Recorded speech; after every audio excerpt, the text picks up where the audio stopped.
Well, hello, wanderers. Welcome back. Today we're going to be taking a look at some road atlases. Now, my whole fascination with moving places started very early in life. I want to say I was about 4 or 5 years old when I started developing my reading abilities by looking out the window of the back seats of cars that I was riding in and matching up what I was seeing to what was inside these atlases. So when the McNally Corporation came around in 2023 and announced the 2024 Atlas would be 100th anniversary themed, I was, of course, really keen on asking for this as a holiday gift at the end of the year, hopefully to get enough to be able to hold on to these. And I'd kind of hoped that they would be full of a lot of history of the Atlas itself, but as we'll take a look in a moment, it's a little different than that. So the front cover definitely has a nice stately look to it. It's got the older covers up front and the newer covers that I would be more used to over my years of commuting down on the bottom. This is a United States, Canada, Mexico map. On the back, it has a lot more covers, really nice looking artwork across the years. I can remember picking up some of these, and it's kind of cool to look back on it. Still made in the USA, McNally located out of Chicago. Still a really good item to have for any road trip because who knows when you're going to lose cell phone reception, or maybe you lose your phone altogether. Who knows how you're going to get around? And getting around was really what these atlases were about in the early days because early auto trails were not developed, paved. I mean, they were just there because humans had been using them for centuries. And out of that, we got the modern road system. And the two are compared here on the front cover. And it starts strong, showing you an old image from the 1924 map. It's a two-color map, dark blue and red. That's Peoria, Illinois in 24, and then Peoria, Illinois in 2024. And the differences between the two are pretty obvious. We have the interstate system. We have new shading to, denote urban areas. We have a lot more roadside attractions, and that kind of gets into the changes in how people were traveling. I'm personally a geek for just the history of where these roads have all gone, and I like to use these atlases to try to locate the old roads, especially using the older atlases as such. For me, it's not always about the fastest way to get places. Sometimes it is, but more often it's, can I see what I used to see in the past? And if I wasn't alive, could I experience what travel was like in any given year based on what that atlas is showing? And the current atlas has, the complete legend, and it's well put together with a whole lot of features. And that's kind of alluded to across the comparison here. But it seems almost like it's trying to sell you on what you're already about to buy here. And maybe that is now becoming a thing because these atlases are really relics. Everyone with a phone nowadays has the capability to wayfind a lot more easily than you'd have to do manually with this atlas. So the selling point of making this look really polished and, you know, appealing to people has been kind of taken in a pop culture way. It's kind of talking about the history of getting around by car and what you saw outside your window as you took trips based on the roads that were described to you in these atlases. For that matter, this is a good retrospect, but what it's missing would be more of this. This is an image of the first color map from 1960 in that year's Road Atlas. And then, of course, you got nice photos of other cars, and it talks about prices of gas, changes in classic car colors, and exactly, what was going on in America at the time. And that's great and historical and all, but it's not going to show you the differences in details year by year in these maps. Moving into the last page of history, and yes, that is all the history you're getting. We're now going to talk about cell phones and the evolution of the station wagon over time. And then it's going to be the SUV, the first CD-ROM atlas. I remember getting that. That was really cool. And now into the new millennium with, different movies over the decades that have depicted cars that were famous. And this is really well put together, but where's the old images of maps? It almost seems like they didn't want to confuse anyone by putting an out-of-date map on here. It's like, no, you want to have an accurate road atlas, and that's it. 100th anniversary, we made a lot of these, but you only need this one, and we don't want you buying the old ones because that might just confuse you, right?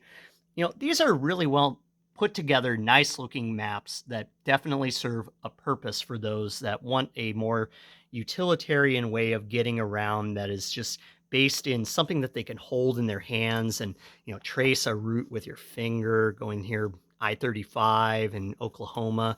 It's got, interesting state-specific graphics, and you have all the helpful things that you need. Larger inset maps of urban areas to help you get around cities. This is all incredibly useful, of course.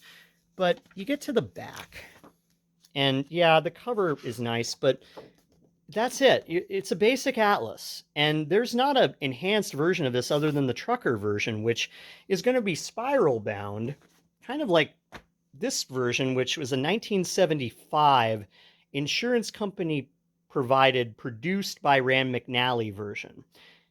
The color of the front cover for the time and the like hand-drawn nature of it is really cool. And you don't see spiral bound in the basic atlas anymore. You have to pay top dollar, and really you're talking about, a trucker atlas at that point, and it's going to have a whole different focus. This was the basic atlas for the time.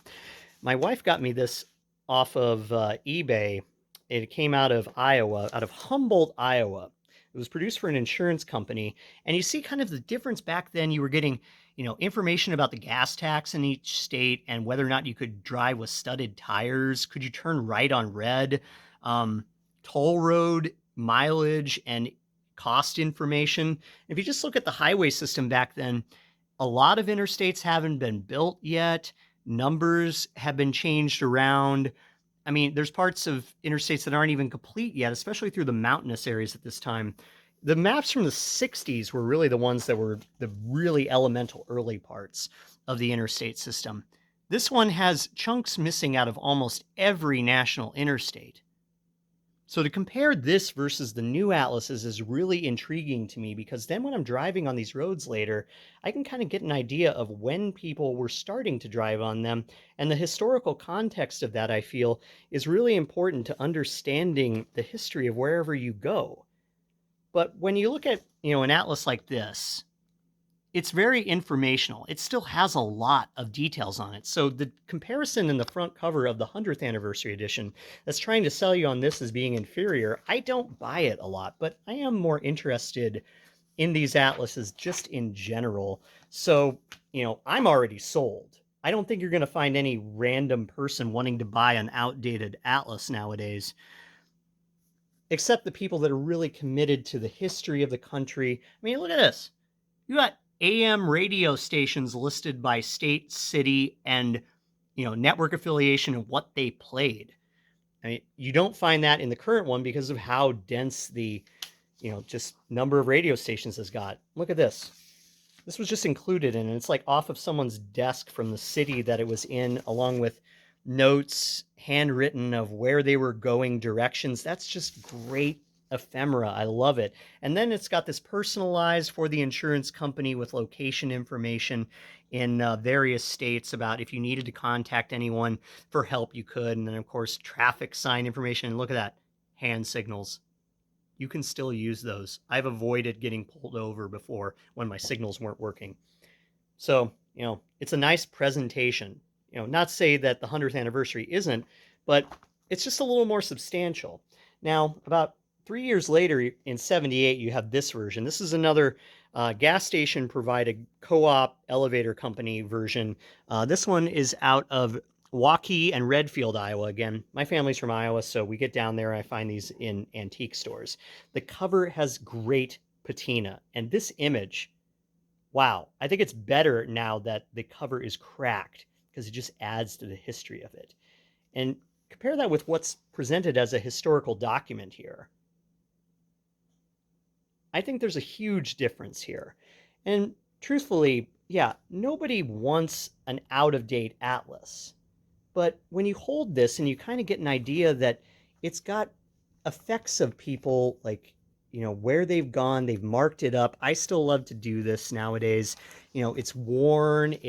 You know that when you're holding this, someone else was using this to take their family places. And, you got highlighting on there. And I just love looking at all the differences of what you see on here, where the roads were going, what numbers they were signed, when certain elements fell off, and then you start to wonder, like, well, what was happening in the world at that time? You got a huge number of changes and expansions that have happened in that time, and I think most people would say, like, they don't want an outdated atlas. But for me, this is an important historical document to put our existence into context. And I remember looking at these back in the day when they were still out of date. But this is, to me, really important because this is how I learned to read. And this is how I learned to get fascinated in where I could go. I remember becoming an adult and buying a new atlas because I finally had the ability to go wherever I felt like going. And back in the day before you had a phone in your pocket, this was taking you there. And it seemed like the modern era. I didn't own any historical atlases at the time. It was a lot harder to come by back then. They were really only in antique stores. Sometimes bookstores, used bookstores would sell them. But new ones were pretty much only year by year. You didn't see the old ones hanging around in big stores. For good reasons, I guess. Because it appears that the way I feel about this atlas being a little less than completely satisfying kind of just identifies my particular fascination with some element of travel that is unique to me. So before I've even marked up this atlas, it's already got feelings running through me, and I really haven't even made any big trips this year. So when I do, I'm going to be digging into this probably before a trip, more likely after a trip, marking it up with where I went, and then I'll go on the bookshelf and I'll get a new one next year, and it will eventually bear the markings of where I'm going at that time too. It's just a kind of interesting look. It's kind of interesting to see like what you get out of these. For most people, these are a lifeline. To me, they're a fascination. And when we get a new one, I would say for most people, it's just to get them out of a jam or to help them figure out how their family is going to have a successful journey to wherever they are going. To me, the journey itself, not the destination or the eventual way back home, is the way. If I could stay out living within these all the time, I would. But of course, as we know, we don't go home eventually. Wherever you call home, you won't have as much value in where you're going. And these atlases, I would say, retain their value over time, and I'm sure this one will still have a place in my heart in another couple decades. Hopefully it's still hanging on, hasn't been misplaced, or hasn't been torn apart by kids or whatever. But honestly, if they did, I'd be nothing but happy that they got the experience of looking upon them like I did. I don't think there's a single year that goes by that I have one of these that doesn't lose the entire cover just from being, shuffled around in a vehicle or just paged through. I mean, the dog years are to be expected. You buy one of these, if it's in mint condition, it's boring to me. So that's my take on these atlases. Specifically, the 100th anniversary edition, kind of a letdown, but it's a new atlas, so I'm happy with it. It's going to have a place on the shelf with the old ones. I'd imagine, back in the day, it took some time for these old ones to really feel like historical documents, as this one will as well. But, whatever we bring into these, however we mark them up, wherever we go with them is really the tale. And although the company can frame it in any number of ways, these are really still anybody's game to make any way they want to have it. So, thanks for listening to my little ramble about these atlases and what I get out of them.